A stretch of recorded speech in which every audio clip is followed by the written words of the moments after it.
The scent of expensive cologne and unfamiliar perfume hit Serafina Thorne before she even saw them. Her heart, a frantic bird against her ribs, knew.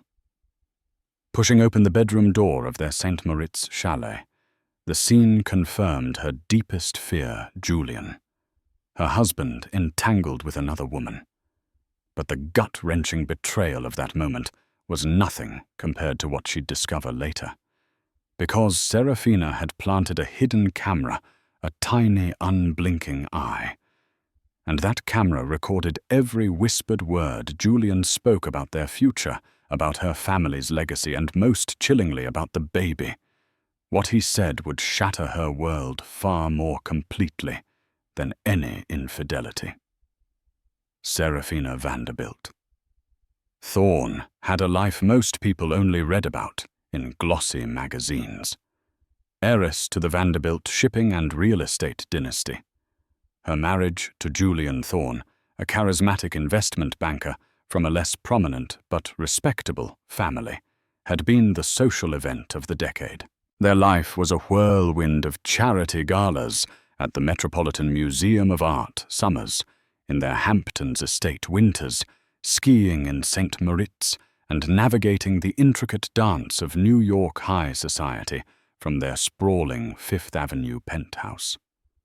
For 5 years it had seemed idyllic. Julian was attentive, charming, and seemingly devoted. He'd integrated seamlessly into her world, advising her on philanthropic endeavors, and even taking a keen interest in managing parts of the vast Vanderbilt portfolio, something her aging but still sharp father had guardedly allowed. Serafina, in turn, had been deeply in love, believing she'd found a partner who saw her beyond the Vanderbilt name. But the last 6 months had felt different. Julian was more distant, working later hours. His explanations were plausible. A complex merger demanding clients the usual pressures of high finance. Yet a subtle chill had crept into their interactions.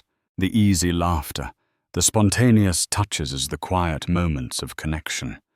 They were fading, replaced by a polite formality that felt alien. Her best friend Beatrice, whose family owned a string of luxury hotels worldwide, had been the first to voice concern. "He's just too smooth." "Sarah," Beatrice had said over lunch at Le Bernardin, her perfectly manicured finger tapping her champagne flute. "Men like that, when they change, it's rarely for a spreadsheet." Serafina had brushed it off, attributing it to Beatrice's inherent cynicism. But the seed of doubt had been planted. Little things started to niggle at her. A hushed phone call Julian ended abruptly when she entered the room. A credit card statement with a charge for a ridiculously expensive piece of jewelry from Cartier that she'd never received. His sudden insistence on reviewing parts of her father's more private financial documents, citing the need for better integration and modern risk assessment. The breaking point came during their annual trip to St. Moritz. They were staying at the magnificent Kulm Hotel, a place filled with happy memories of their early marriage. But Julian was more preoccupied than ever. One evening, he claimed an urgent video conference with Hong Kong investors that would last hours. He'd be working from the hotel's business center, he said. A wave of unease, sharp and undeniable, washed over Serafina. It was nearly 10 p.m. Why the business center when their suite had a perfectly good study?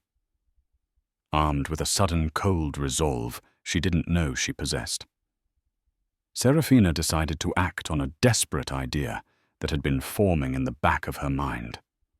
The week before, plagued by a gnawing intuition, she'd purchased a state-of-the-art miniature recording device disguised as a sleek black USB charger.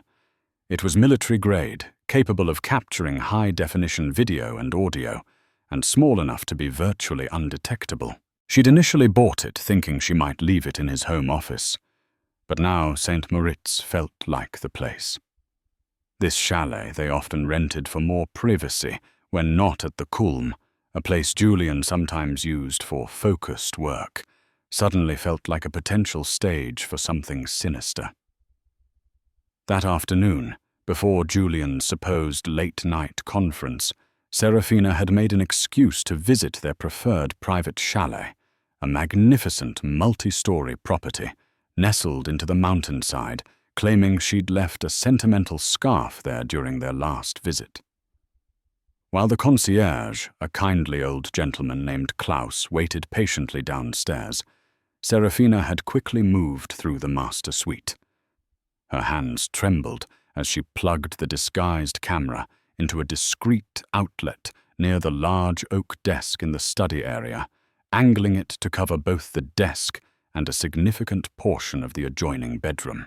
It felt duplicitous, a violation of the trust she so desperately wanted to believe still existed.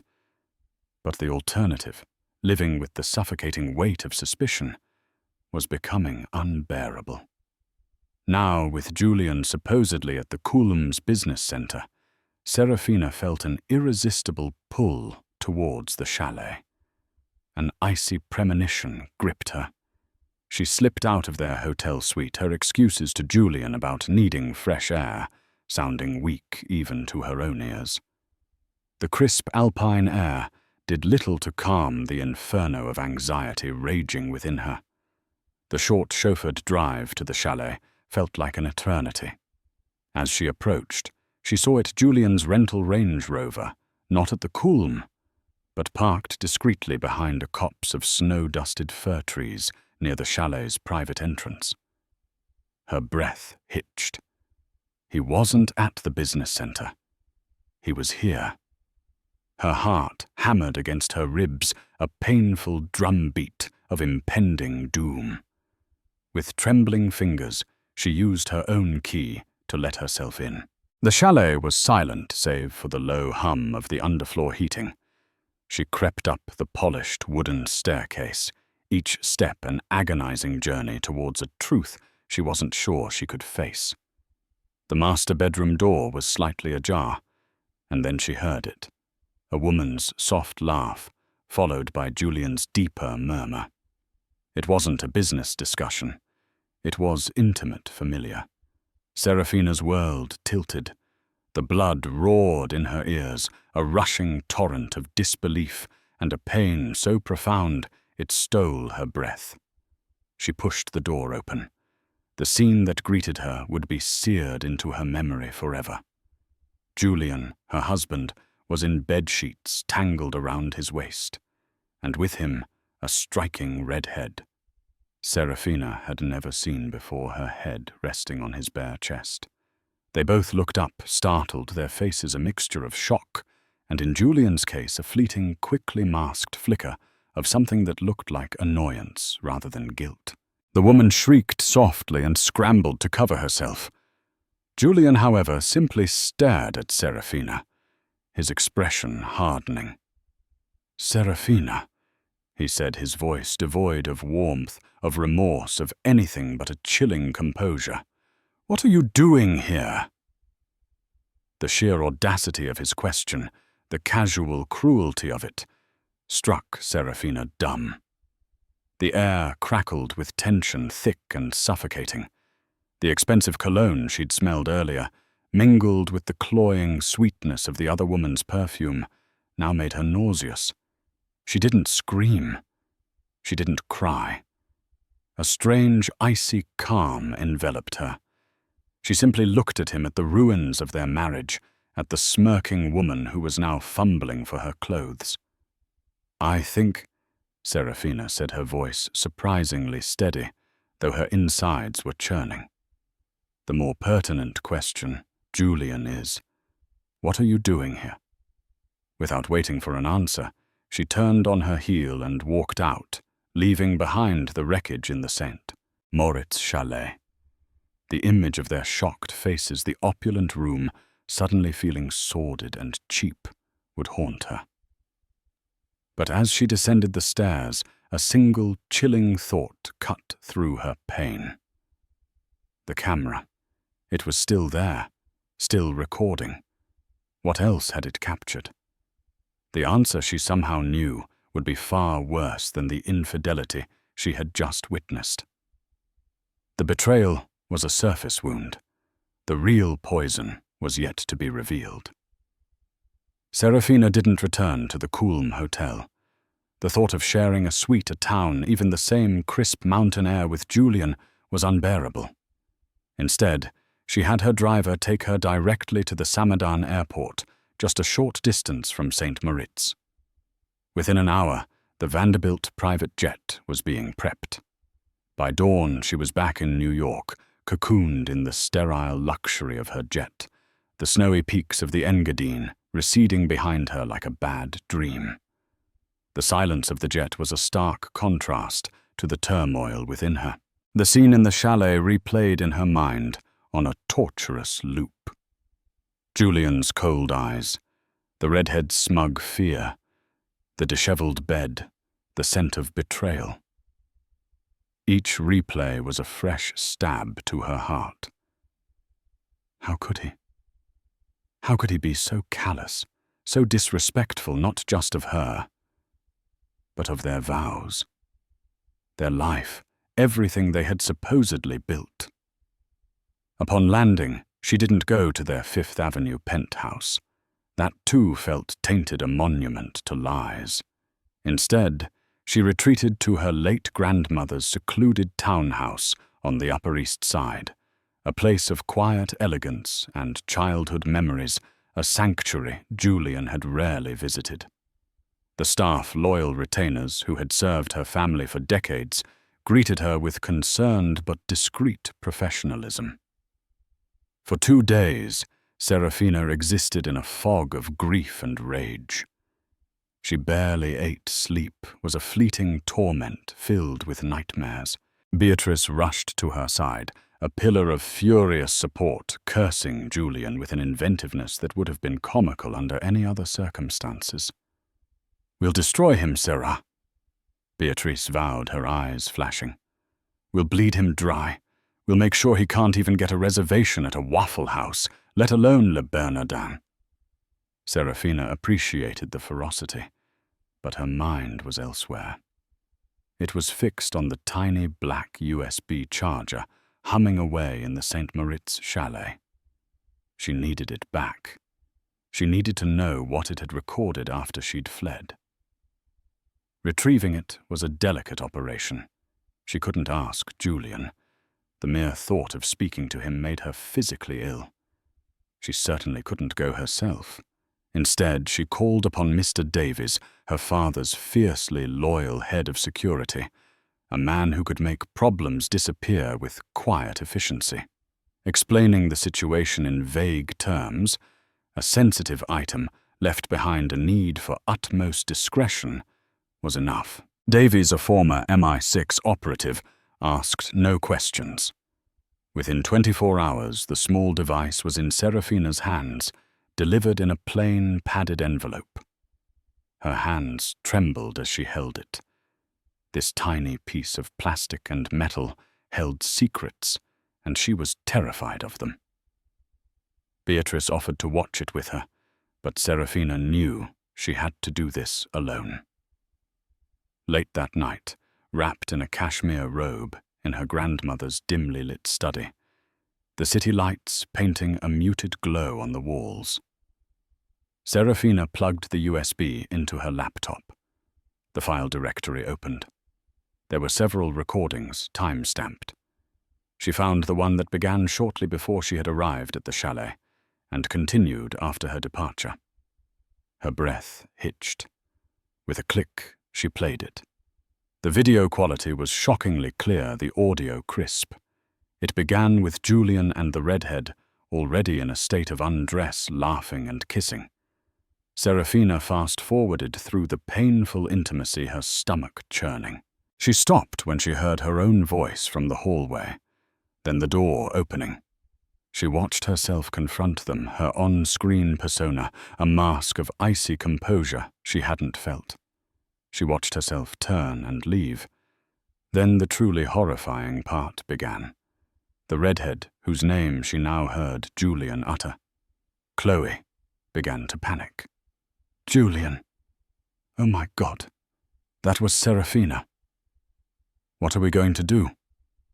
Is she going to tell everyone your father-in-law will ruin you? Julian, to Serafina's shock, let out a low, dismissive laugh. He rose from the bed, completely naked, and walked towards the minibar, pouring himself a generous splash of whiskey. "Relax, Chloe, darling," he said, his voice smooth as silk, yet laced with a venom Serafina had never heard before. Serafina is predictable. She'll cry, she'll rage, then she'll run to her lawyers. It's inconvenient, certainly, but not a catastrophe. "Inconvenient!" Chloe shrieked, her voice tinged with hysteria. "Julian! She caught us. This could derail everything. What about our plans? What about the baby?" Serafina froze. "Baby? What baby?" Chloe wasn't visibly pregnant in the footage. Julian took a long sip of his whiskey, then turned to face Chloe, his expression predatory. "The baby," he said, slowly enunciating each word with chilling precision, "is precisely why this minor interruption doesn't matter in the long run. In fact, it might even accelerate things." Chloe looked confused. "Accelerate how she'll divorce you. She'll cut you off." "Oh, she'll try." Julian smirked, walking back towards the bed, where Chloe sat, clutching a sheet to her chest. He sat beside her, stroking her hair in a parody of affection. "But you see, my love, the plan was always for me to secure a more permanent stake in the Vanderbilt empire. Serafina was the entry point. Her father, bless his increasingly frail mind, has been surprisingly easy to influence regarding family continuity." He leaned closer to Chloe, his voice dropping to a conspiratorial whisper that the microphone picked up with horrifying clarity. "The prenuptial agreement Serafina signed, the one her father's old guard lawyers advised against, but she, in her lovesick haze, waved through. It has certain clauses about legitimate heirs, clauses about diminished capacity. My lawyers are already working on a narrative." Serafina felt a cold dread seep into her bones. Clauses diminished capacity. What was he implying? Chloe still looked nervous. "But the baby, if she divorces you now before it's born, before we can even be sure..." Julian cut her off with a sharp look. "The timing of the baby's arrival is perfect. You're 6 weeks along now. By the time any divorce proceedings get nasty, you'll be showing. A pregnant mistress. The heartbroken husband driven into the arms of another by a cold, barren wife more interested in her father's approval than her husband's needs. It's a classic script, my dear. And with old man Vanderbilt's health being so precarious..." He let the sentence hang, a sinister implication in the air. "The beauty of it," Julian continued, his voice filled with a chilling arrogance, "is that our baby Chloe will be seen as the only potential Thorne heir with a direct link to the Vanderbilt legacy through me, especially once I contest the prenup citing emotional distress and Serafina's instability." He paused, then delivered the line that made Serafina's blood run cold. "And if anyone questions the paternity, well, a little doubt can be a powerful tool. The key is that I acknowledge it. I claim it. The child is leverage. It ensures that even if Serafina tries to cut me out, a part of me, a part of us, remains intrinsically tied to the Vanderbilt fortune." Her father dotes on the idea of a grandchild. He might even alter his will in a fit of sentimentality, especially if Serafina is painted as uncooperative. Chloe finally seemed to grasp the depth of his cynicism. "So Serafina walking in on us, it doesn't ruin anything. On the contrary," Julian said, a cruel smile playing on his lips. It just means I might have to play the grieving, wronged husband a little earlier than planned. Poor Serafina. So emotional. So fragile. Perhaps the shock of it all will be too much for her. Perhaps she'll need care. The kind of care that renders her incapable of managing her own affairs. He leaned in and kissed Chloe hard. The baby, my sweet, isn't just a baby. It's our golden ticket. It's the key to unlocking everything I'm owed, everything I deserve. Serafina and her father simply paved the way. Serafina stared at the screen, her face pale, her body trembling. The infidelity was a shallow cut compared to this gaping wound. This wasn't just about cheating. This was a calculated, cold-blooded plot to usurp her family's legacy, to potentially have her declared mentally incompetent, and to use an unborn child as a weapon. The man she had loved, the man she had married, was a monster. The realization hit her with the force of a physical blow. He wasn't just an adulterer. He was a con artist, a predator, who had meticulously planned her destruction from the very beginning. The Cartier jewelry, the late nights, the interest in her father's finances, it all clicked into place, forming a terrifying mosaic of deceit. Her grief morphed into a burning, righteous fury. He thought she was predictable, fragile, emotional. He had no idea who he was dealing with. He had underestimated Serafina Vanderbilt Thorne, and he was about to find out just how catastrophically wrong he was. The game wasn't over. It had just begun, and she, armed with his own damning words, was about to change all the rules. The initial shock gave way to a chilling clarity. Julian hadn't just betrayed her. He had declared war on her family, on everything she held dear. And the most horrifying weapon in his arsenal was an innocent, unborn child. Serafina didn't sleep that night. Fueled by coffee and a steely resolve, she watched the damning segment of the recording over and over, dissecting every word, every nuance of Julian's monstrous plan. The mention of the prenup clauses, the insinuation about her father's health, the plot to paint her as unstable, and above all the cold calculation regarding their baby. It was a symphony of malice. By sunrise, Serafina had a plan. Julian thought her predictable. She would be anything but. He expected tears and lawyers focused on divorce. He would get a strategist ready for battle on all fronts. Her first call was not to a divorce lawyer, but to Myron Glass, her father's oldest friend and the most formidable corporate litigator in New York City. Myron was a legend, a shark in a Savile Row suit, fiercely loyal to the Vanderbilt family. He'd been skeptical of Julian from the start, his polite congratulations at the wedding barely concealing a deep-seated unease. "Serafina, my dear girl." Myron's gravelly voice answered, betraying surprise at her early call. "Is everything all right?" "Myron," Serafina said, her voice calm but firm. "I need to see you. Today. It's urgent. And it's about Julian." An hour later, Serafina was sitting in Myron Glass's Art Deco office overlooking Bryant Park. She laid out the entire story, from her initial suspicions to the scene in St. Moritz, and finally the horrifying contents of the hidden camera footage. She didn't cry. She didn't raise her voice. She presented the facts with a cold, hard precision that impressed even Myron. When she was done, she played the crucial audio segment from the recording.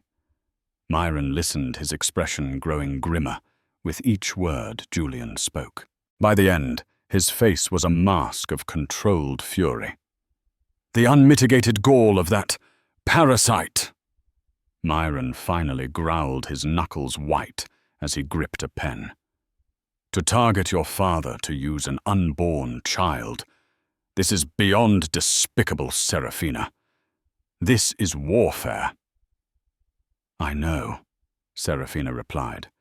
"He thinks I'll crumble. He thinks I'm weak. He's counting on it." "Then we shall ensure he is catastrophically disappointed," Myron said, his eyes glinting with a predatory light. "First things first, this recording. It's gold, but its admissibility in court can be tricky depending on the jurisdiction of recording and intent. However, as leverage, it's dynamite. Does he know you have it?" "No, he thinks I just walked in on an affair." "Good. Keep it that way for now. Let him believe he still holds the advantage of surprise with his narrative." Myron steepled his fingers.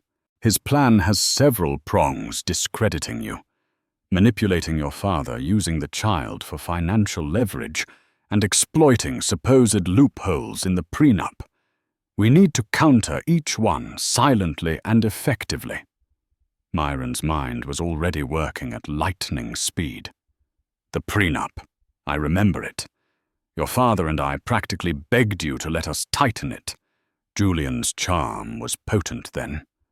But even so, diminished capacity and legitimate heirs are not magic wands he can just wave. We need to review every word of that document immediately." He then turned to the matter of her father, Arthur Vanderbilt. "Your father's health. Julian mentioned it. Has he been more involved in Arthur's medical care recently? Any new doctors Julian recommended? Any changes in medication or routine?" Serafina frowned. "Now that you mention it, Julian did introduce a new specialist a few months ago. Dr. Alistair Finch. He said Finch was renowned for geriatric neurological health. Dad's been more forgetful lately. We all put it down to his age, the stress of the business." A horrifying thought began to dawn on her. "You don't think Julian would—" "With what I've just heard, I wouldn't put anything past him," Myron said grimly. "We need to get your father a thorough, independent medical evaluation immediately, and we need to look into this Dr. Finch. Background check credentials, any connection to Julian." Next to the baby. "This Chloe, who is she?" Myron asked. "I don't know her name beyond Chloe. Red hair, maybe late 20s, early 30s. We need to identify her. A private investigator. The best. Discretion is paramount. We need to know everything about her. Is she a willing accomplice, a victim herself, or just a greedy fool? Her motivations could be crucial." Myron leaned forward. "Serafina, this is going to be a nasty fight. Julian will try to paint you as vindictive, unstable, exactly as he planned. He'll use the media if he thinks it will help him. We need to be prepared for that. But we have a powerful weapon he doesn't know about the truth and his own voice condemning him."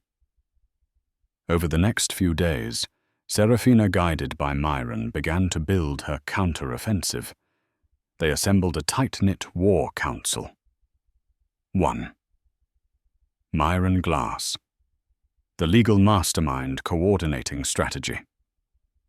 2. Beatrice Serafina's loyal friend, tasked with discreetly gathering social intelligence and leveraging her family's extensive network. If Chloe was anyone in their circles, or even on the fringes, Beatrice would find out. 3. Mr. Davies, the ex-MI6 head of security, now in charge of physical security for Serafina and her father, and for deploying a top-tier private investigative team to delve into Julian's finances, Dr. Finch and Chloe. 4. Dr. Lena Hansen, a renowned neurologist and old family friend of the Vanderbilts, brought in to conduct a comprehensive and discreet evaluation of Arthur Vanderbilt's health. 5. A forensic accountant, to meticulously comb through Julian's transactions and any joint accounts looking for irregularities or suspicious movements of funds, particularly anything related to the Vanderbilt portfolio he'd had access to. Serafina herself transformed. The grief was still there, a cold stone in her chest, but it was now overlaid with a white-hot anger and a fierce determination.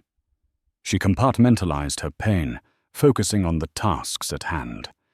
She reviewed financial statements until her eyes burned, listened to Myron's legal explanations with rapt attention, and provided the PI team with every piece of information she could recall about Julian's habits, his contacts, his routines. One evening, Beatrice came to the townhouse, her expression a mixture of triumph and disgust. "I think I found her," she announced, holding up her tablet. Chloe Masters, aspiring actress model, more accurately a regular on the social climber circuit. She's been seen at a few parties Julian attended solo over the last year. Definitely his type. Ambitious, pretty, and probably easily dazzled by someone like Julian. The tablet showed a picture of the redhead from St. Moritz, smiling brightly at a gallery opening. The Gallery Sotheby's. It was an event Serafina had missed due to a charity commitment. Julian had gone alone. The pieces were fitting together. Julian hadn't just stumbled into an affair. He had cultivated Chloe, likely promising her the world, all while plotting to destroy Serafina and seize control of her family's fortune. Meanwhile, Dr. Hansen's preliminary report on Arthur Vanderbilt was deeply concerning. While his age was a factor in his recent cognitive decline, Dr. Hansen found traces of a medication in his system that was not on his prescribed list, a sedative that, when combined with his existing heart medication, could exacerbate confusion and memory loss. She couldn't definitively say who administered it, but the implications were terrifying. Dr. Finch, the specialist Julian had recommended, was proving elusive, his credentials appearing legitimate, but his practice strangely difficult to pin down. The hidden camera recording was Serafina's ace in the hole, but Myron advised holding it back, waiting for the perfect moment. Julian needed to walk deeper into his own trap. A week after her return from St. Moritz, Julian finally called Serafina. His tone was a carefully crafted blend of contrition and concern. "Serafina, darling, we need to talk. I know you're angry, and you have every right to be. What you saw, it was a terrible mistake, a moment of madness. I've been under so much pressure. Please let me explain. Let me make it right." Serafina listened, her hand gripping the phone so tightly her knuckles were white. The urge to scream the vile words from the recording at him was almost overwhelming. But she remembered Myron's advice. Let him dig his own grave. "Julian," she said, her voice cool and distant, "I'm not ready to talk about us. I'm staying at grandmother's. I need some space." Of course," he said, a hint of frustration seeping through his feigned understanding. "But your father, he's been asking for you. He's worried, and I'm worried about him too. He seems more fragile these days." The veiled threat, the casual mention of her father's health, sent a shiver down her spine. He was already starting to lay the groundwork for his narrative. "I'll see my father when I'm ready," Serafina said. "Don't contact me again, Julian. My lawyer will be in touch." She hung up, her heart pounding. The storm was gathering. Julian was making his moves, but he had no idea that Serafina was no longer the sheltered heiress he thought he'd married. She was a Vanderbilt, and she was ready to fight for her legacy, her family, and her life. The evidence was mounting, the team was in place, and Julian Thorne was about to learn a very hard lesson about underestimating a woman scorned, especially one with the truth on her side. Julian didn't wait long to escalate. A few days after Serafina's curt phone call, Myron Glass received a letter from a prestigious law firm, Thorne and Associates. No relation to Julian, ironically, but known for their aggressive tactics in high-stakes divorces. The letter was a masterpiece of sanctimonious concern and veiled threats. It spoke of Julian's deep regret over the unfortunate incident in St. Moritz, which he attributed to immense marital stress, and Serafina's increasing emotional distance and preoccupation with her father's affairs over their own marriage. It then smoothly transitioned to Julian's grave concerns for Serafina's current emotional state, and even her rational capacity, subtly suggesting she might be overwhelmed and not acting in her own best interests. The most audacious part was the proposal for reconciliation, which came with heavy conditions. Serafina was to agree to joint therapy with a therapist of Julian's choosing naturally, grant Julian more significant formal control over certain Vanderbilt family trusts for their mutual benefit and to ease the burden on her clearly strained father, and most chillingly agree to a post-nuptial agreement that would in essence supersede and weaken the original prenup, especially concerning any future offspring conceived during the marriage. "The nerve of this man is breathtaking," Myron declared, pacing his office as Serafina read the letter with a stony expression. "He's fast-tracking his plan. He wants to get you to sign away your rights while painting you as unstable if you refuse. And the future offspring clause. He's clearly referring to Chloe's baby, trying to legitimize it by implication within your marriage before the divorce gets ugly. He's also trying to isolate me from my father." Serafina observed, her voice tight. The language about Dad being strained and needing Julian to ease his burden is a clear power play. Mr. Davies's investigative team had been working tirelessly. They discovered that Dr. Alistair Finch, the neurologist Julian recommended for Arthur Vanderbilt, had a somewhat murky past. While his credentials were real, he had a history of being associated with controversial wellness clinics that bordered on quackery and, more alarmingly, had faced lawsuits in other states for prescribing inappropriate medications to elderly wealthy patients. The PIs also found evidence of significant payments from an offshore account linked to Julian into an account held by Finch just weeks before Finch began treating Arthur. This was the smoking gun they needed regarding Arthur's medical situation. Under Dr. Hansen's discreet care, Arthur Vanderbilt was slowly being weaned off the suspicious sedative. His mind was already clearing his old sharpness, returning much to Serafina's relief, though he was still frail. He was, however, furious when Serafina and Myron gently explained the situation with Julian and Dr. Finch. The old lion, though weakened, was not yet declawed. "That young pup," Arthur rasped, his eyes blazing with anger from his favorite armchair in the Vanderbilt Mansion's library. "I gave him my trust. I treated him like a son. And he repays me by trying to drug me into incompetence and steal from my daughter." His voice, though thready, held the iron will that had built an empire. "Serafina Myron, you do whatever it takes. Destroy him. Protect our family. Protect our name." His blessing was a powerful fuel to Serafina's resolve.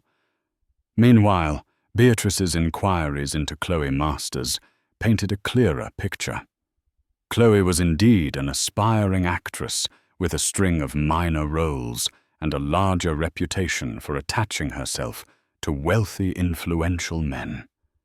She had significant debts and seemed desperate for a life of luxury. Julian had likely promised her marriage a stake in the Vanderbilt fortune and legitimacy for their child. The PIs also discovered that Chloe had recently made several large cash deposits into her bank account, the source untraceable. but the timing coinciding with the early stages of her pregnancy. Julian was funding her, keeping her on a leash. The forensic accountants, too, were unearthing a disturbing pattern. Julian had been subtly siphoning funds from accounts he managed, small amounts initially, then larger ones, rerouting them through a complex web of shell corporations. He was also found to have leveraged certain Vanderbilt assets for personal investments, taking risks that could have been catastrophic, all without proper authorization. It wasn't just an affair. It was grand larceny fraud on a massive scale. He wasn't just trying to secure a future inheritance. He was actively plundering the present. Serafina knew it was time to face Julian, but on her terms. Myron advised a strategic confrontation. "We don't reveal the recording yet," he cautioned. "Let him believe he's still in control of the narrative. We present him with some of the financial and medical evidence. See how he reacts. See if he incriminates himself further." The meeting was set for Myron Glass's office. Neutral territory, but one where Serafina felt empowered. Julian arrived with his lawyer, radiating a carefully rehearsed aura of pained sincerity. Serafina, flanked by Myron, was the picture of cool composure. "Serafina, darling," Julian began, his voice dripping with false concern, ignoring Myron. "I'm so glad you agreed to meet. I've been worried sick about you, about us." "Save it, Julian."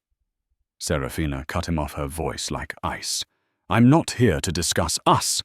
I'm here to discuss your systematic attempts to defraud my family and endanger my father." Julian's eyes widened slightly, his mask slipping for a fraction of a second before his lawyer, a slick, silver-haired man named Marcus Thorne. No relation, a point of some irony Julian often enjoyed pointing out, stepped in. "Mrs. Thorne," Marcus said smoothly. "These are very serious and unfounded allegations. Mr. Thorne has always acted in the best interests of your family, often stepping in to manage complex affairs that were clearly overwhelming for others." Myron Glass leaned forward. "Overwhelming, or perhaps deliberately obfuscated. We have evidence, Mr. Thorne, of your client recommending a Dr. Alistair Finch to care for Arthur Vanderbilt. A doctor whose treatments included unprescribed sedatives that worsened Mr. Vanderbilt's condition. We also have evidence of significant undisclosed payments from your client to Dr. Finch." Julian paled visibly. That's a ridiculous assertion. Dr. Finch is a respected professional. I was merely trying to help Arthur get the best care and the financial irregularities. Serafina pressed her gaze unwavering. "The unauthorized leveraging of Vanderbilt assets. The funds moved to offshore accounts." Julian scoffed, attempting to regain his composure. "Standard financial planning, diversification. Things you wouldn't understand, Serafina. You were always too emotional for business." There it was, the narrative he was trying to build. The condescension. Emotional. Serafina's voice was dangerously quiet. "Or perhaps just less inclined to criminal activity." Marcus Thorne intervened again. "My client will not be subjected to these baseless attacks. If you have concrete proof of any wrongdoing, present it through the proper legal channels. Otherwise, this meeting is over." "Oh, we will," Myron assured him, a grim smile on his face. "Consider this your informal notification. We know about Dr. Finch. We know about the financial malfeasance.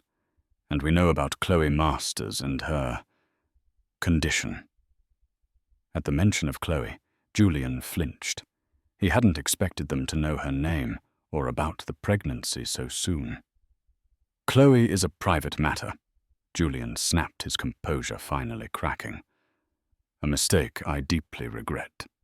It has no bearing on my concern for Serafina or her father."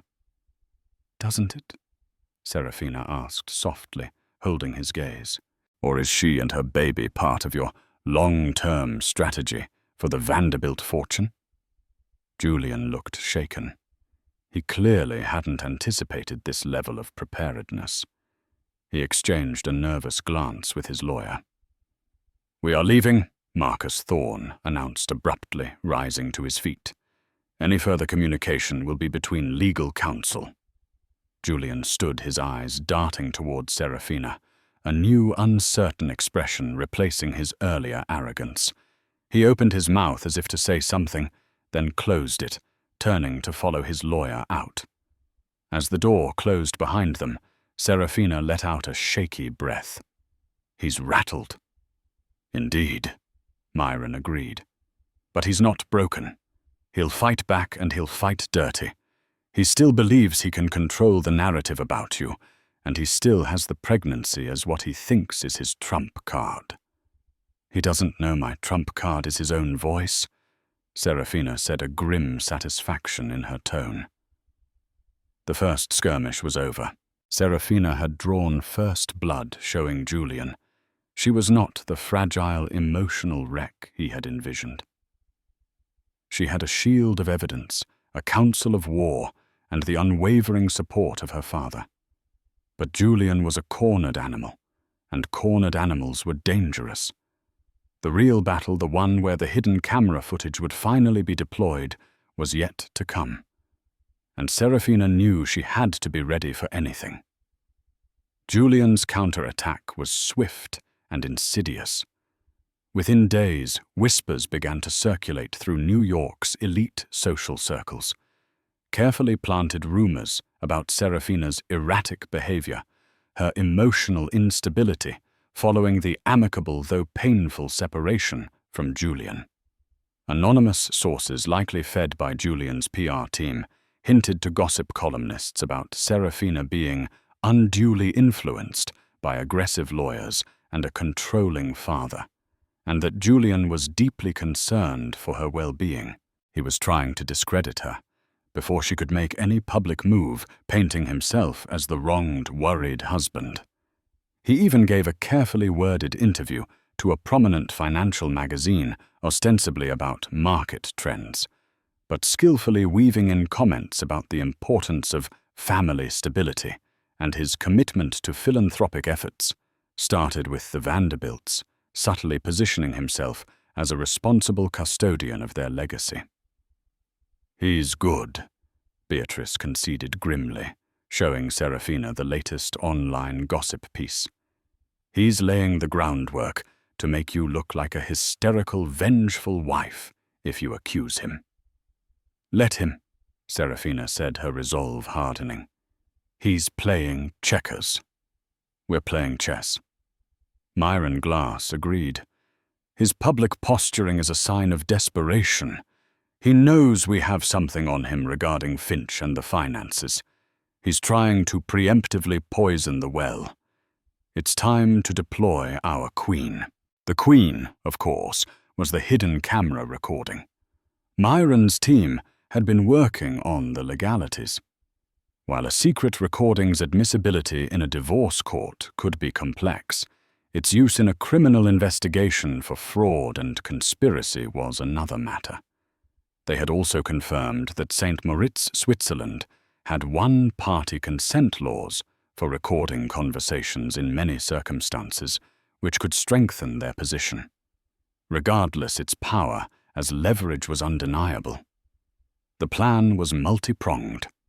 First, they would confront Julian directly with the recording. Second, armed with the financial evidence and the information about Dr. Finch Myron, would file a comprehensive civil suit against Julian for fraud, mismanagement of assets, and undue influence. Simultaneously, he would present a dossier to the district attorney's office, including the medical reports on Arthur Vanderbilt and the suspicious payments to Dr. Finch, urging a criminal investigation. But there was one more piece to the puzzle, Chloe Masters. The PIs had continued to monitor her. She was living in a luxury apartment Julian was leasing for her, but she appeared increasingly isolated and anxious. Her social media, once vibrant, had become sparse. She was a pawn in Julian's game, but perhaps a pawn that could be turned. Serafina, against Myron's initial reservations, decided she wanted to speak to Chloe herself. She needs to know what kind of man Julian really is, Serafina argued. She needs to understand he's using her and their child just as callously as he used me. Maybe she can be convinced to cooperate, for her own sake and for her baby's. Beatrice, using her social connections, managed to arrange an accidental encounter. Chloe was a known regular at a particular high-end salon in Soho.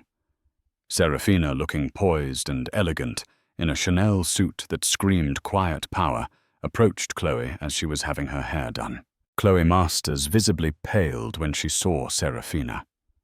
"Mrs. Thorne," she stammered, nearly dropping her phone. "Ms. Masters," Serafina said calmly. "May I have a word with you privately?" The salon owner, sensing drama and perhaps a hefty tip from Beatrice, who had prearranged this, quickly ushered them into a private room. Chloe was trembling. "Look what happened in St. Moritz. I'm so sorry. Julian, he told me you were practically separated." "Julian tells many stories, Chloe," Serafina said, her voice surprisingly gentle. "Most of them are lies. He's lying to you just as he lied to me." She then, without malice but with brutal honesty, laid out the truth about Julian, his financial crimes, his deliberate endangerment of her father, and most importantly, what he had said about Chloe and the baby on the hidden camera. She didn't have the recording with her, but she quoted him verbatim. "The baby, my sweet, isn't just a baby.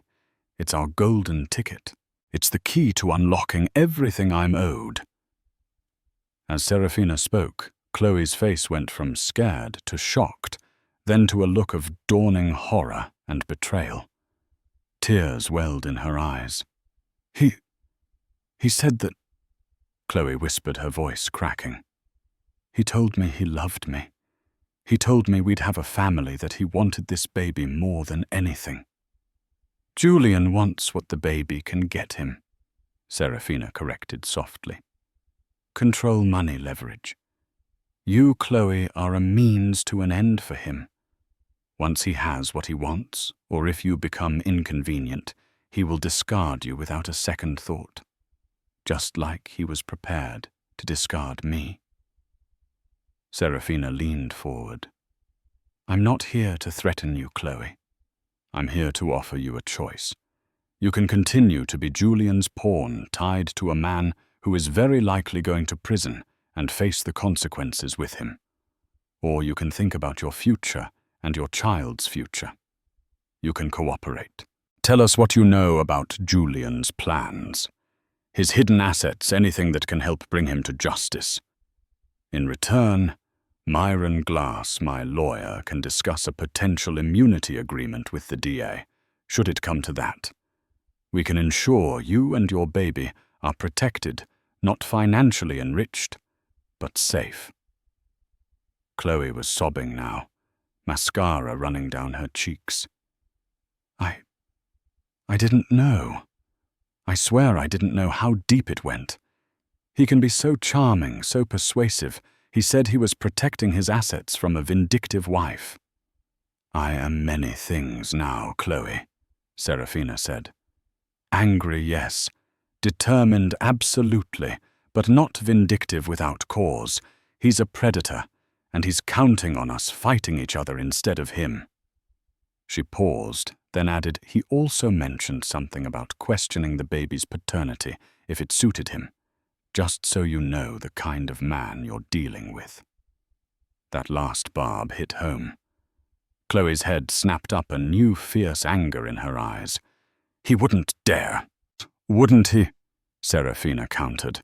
"He's trying to have my father declared incompetent and me mentally unstable. Questioning paternity to suit his narrative would be child's play for him." Serafina left Chloe with Myron Glass's card and a lot to think about. The next day, the formal confrontation with Julian took place. He swaggered into Myron's conference room, his lawyer, Marcus Thorne, at his side, clearly expecting another round of accusations he could deny. This time, however, Serafina had a large monitor set up. "Julian," Myron began, his voice like granite. "We have tried to settle this matter with a degree of civility, despite your egregious actions. You have responded with denials and a smear campaign against your wife. It seems you are incapable of recognizing the gravity of your situation." "My situation?" Julian scoffed. "I believe it is Serafina who is in a precarious situation, emotionally speaking." "Is that so?" Serafina said, her voice deathly calm. "Julian, do you remember what you said in the St. Moritz chalet after I left, when you thought you were alone with Chloe Masters?" A flicker of unease crossed Julian's face. "I remember comforting a distressed young woman after your dramatic entrance." "Let me refresh your memory," Serafina said, nodding to Myron's paralegal, who hit play. Myron Glass laid a thick file on the table.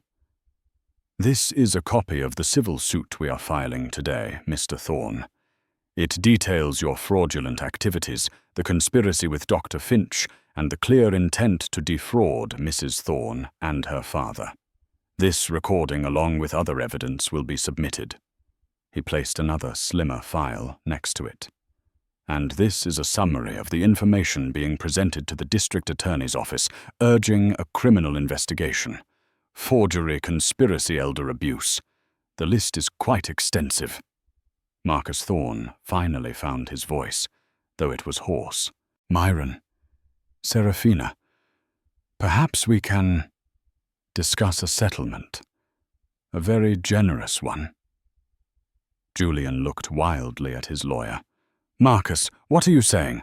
"I'm saying, Julian," Marcus hissed, "that you are, to put it mildly, royally screwed. And you clearly lied to me, your counsel." The fallout from the revelation of the hidden camera footage was immediate and catastrophic for Julian Thorne. His world, so carefully constructed on lies and manipulation, imploded with spectacular speed. Marcus Thorne. Julian's lawyer, visibly furious at being deceived by his own client, immediately moved to formally withdraw as counsel, citing irreconcilable differences and a fundamental breakdown of trust. This left Julian scrambling to find new representation, a task made infinitely harder, as word of the damning recording and Chloe Masters' cooperation began to leak, albeit discreetly, through legal circles. Few reputable firms wanted to touch such a toxic case, especially against the formidable Vanderbilt legal team led by Myron Glass. The civil suit Myron filed was a bombshell detailing Julian's calculated fraud, his siphoning of Vanderbilt funds, the conspiracy with Dr. Finch to manipulate Arthur Vanderbilt's health, and the emotional distress inflicted upon Serafina. The suit sought not only the return of all misappropriated assets, but also substantial punitive damages. Crucially, it petitioned for an immediate injunction to freeze all of Julian's known assets, domestic and international, to prevent him from hiding or further squandering them. The district attorney's office, armed with Chloe's sworn statement, the preliminary findings from Dr. Hansen, the forensic accounting reports, and most damningly the St. Moritz recording, moved with surprising swiftness. A criminal investigation was launched. Julian found himself facing potential charges ranging from grand larceny and multiple counts of fraud to conspiracy and elder abuse. The prospect of prison, once a remote theoretical possibility, became terrifyingly real. Julian's carefully crafted public image shattered. The gossip columns once fed his narrative of a concerned husband now feasted on the lurid details of his downfall. Headlines screamed about the millionaire cad, the serpent in a suit, and the hidden camera that toppled an empire. His business associates distanced themselves. Partnerships dissolved and invitations dried up. The St. Moritz chalet became infamous, a symbol of his duplicity. Even the Cartier boutique, where he'd bought jewelry for Chloe, likely found its name unintentionally dragged into the sordid affair in hushed whispers of high society. For Serafina, it was a strange, surreal period. There was a grim satisfaction in seeing justice begin to unfold, but no joy. The depth of Julian's betrayal had carved a permanent scar. Her focus remained on her father, whose health and spirits were slowly improving now that he was free from Dr. Finch's influence and Julian's oppressive presence. Arthur Vanderbilt, though still physically frail, attended strategy meetings with Myron and Serafina, his mind sharp, his input invaluable, especially in untangling the complex financial webs Julian had woven. The legal battles were complex and drawn out, but the weight of evidence against Julian was overwhelming. The recording was authenticated by forensic experts. Financial trails meticulously uncovered by the accounting team led directly to Julian's illicit activities. Dr. Finch, facing his own investigation and the loss of his medical license, quickly agreed to testify against Julian in exchange for a plea deal. Months later, the first major legal victory came. The civil court ruled decisively in Serafina's favor. The judge, citing the shocking and morally reprehensible nature of Julian's actions, awarded Serafina the full amount of misappropriated funds, plus significant punitive damages that effectively wiped out Julian's personal fortune. The prenuptial agreement was upheld in its original form, offering Julian no escape route there. His attempts to claim diminished capacity on Serafina's part were laughed out of court. The criminal proceedings took longer, but the outcome was equally devastating for Julian. Faced with irrefutable evidence and a parade of witnesses, including his former mistress and the doctor he'd conspired with, Julian Thorne was found guilty on multiple counts. The judge in sentencing spoke of Julian's predatory exploitation of trust and the callous disregard for human decency. Julian Thorne, the man who had once graced the covers of society magazines and commanded boardrooms, was sentenced to a substantial prison term. As he was led away in handcuffs, his face was a mask of stunned disbelief, the final public unraveling of a man who believed himself invincible. Serafina was not in court for the sentencing. She was with her father at their sprawling Hamptons estate, the ocean breeze rustling the leaves a world away from the stifling courtroom. Myron called her with the news. She listened quietly, a sense of profound weariness washing over her, but also a quiet sense of closure. The empire Julian had tried to steal was secure. Her family's name, though bruised by the scandal, would recover its foundations of integrity, ultimately proving stronger than Julian's deceit. As for the baby, Chloe Masters gave birth to a healthy boy. Serafina, true to her word, ensured through anonymous channels that the child would not want for necessities, though she kept her distance.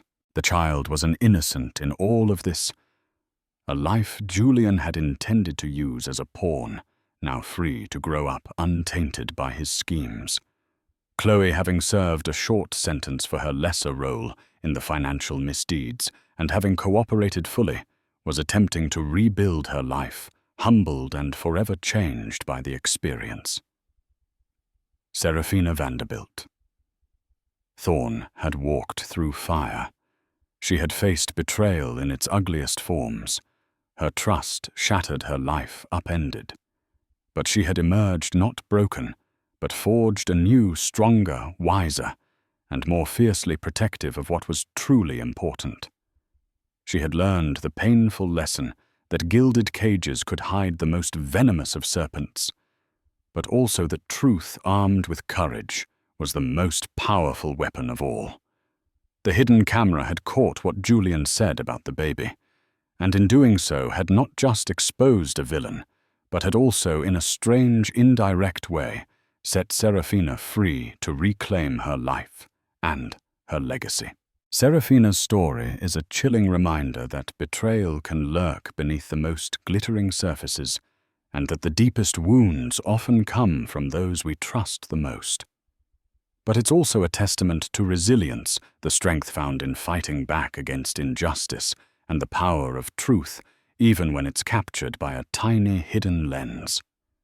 Julian thought he could manipulate everyone, but he underestimated Serafina's resolve and the devastating impact of his own words about an innocent baby. Justice in the end prevailed. If you were gripped by Serafina's fight for her family and her fortune, please hit that like button and share this video with someone who loves a story of strength overcoming deceit. Don't forget to subscribe and turn on notifications so you won't miss our next tale of drama, intrigue, and ultimate vindication.